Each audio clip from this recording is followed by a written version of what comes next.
உங்க டூத் பேஸ்ட்ல உப்பு இருக்கா அப்படின்ற கேள்வி போயிட்டு உங்க சாப்பாடுல என்ன நியூட்ரிஷனல் வேல்யூஸ் இருக்கு அப்படின்ற கேள்விதாங்க அதிகமா பேசப்படுது. அப்போ நம்ம என்னதான் சாப்பிடுறது அப்படின்ற கன்ஃபியூஷன் எல்லாருக்குமே இருக்கும்.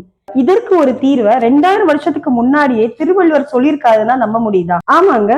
குறள் எண் 943ல அற்றால் அளவறிந்து உண்க அதுடம்பு பெற்றால் நெடிதைக்கும் ஆறு. அற்றால் அளவறிந்து உண்க, அதாவது உங்களுடைய பிசிக்கல் ஆக்டிவிட்டிக்கு ஏத்த மாதிரி எவ்வளவு எனர்ஜி தேவைப்படுதோ அதுக்கேத்த மாதிரி உங்களுடைய உணவோட அளவுல நீங்க சரியா இருக்கணும். அந்த அளவான உணவு எப்படி இருக்கணும்னு பாத்தீங்கன்னா அறுசுவை கொண்டதாக இருக்கணும். அதாவது இனிப்பு, புளிப்பு, உப்பு, காரம், துவர்ப்பு, கசப்பு இப்படி அறுசுவையும் கொண்டதாக இருந்தாதான் நீண்ட நாள் ஆரோக்கியத்தோட வாழலாம். இததான் பெற்றால் நெடித்துய்க்கும் ஆறு அப்படின்ட்டு வள்ளுவர் சொல்றாரு.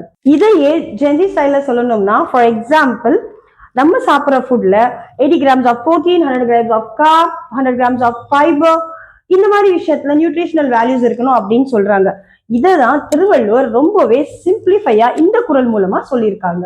அறுசுவையில எப்படி நியூட்ரிஷனல் வேல்யூ வரும்னு நினைக்கிறீங்களா?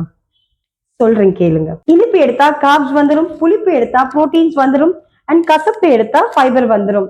ஸோ இந்த மாதிரி ஒவ்வொரு சுவைக்கும் ஒவ்வொரு நியூட்ரிஷனல் வேல்யூ இருக்கு. ஸோ இந்த மாதிரி உங்களுடைய ஃபுட்ல அறுசுவை இருக்கிற உணவுகளை பிளான் பண்ணிட்டாலே உங்களுடைய நியூட்ரிஷனல் வேல்யூஸை நீங்க ஈஸியா பேலன்ஸ் பண்ணிடலாம். நோய் வராம பாதுகாக்கிறது எப்படி, வந்துட்டா அதை குணப்படுத்துறது எப்படின்ற கவுன்சில் வேணுமா?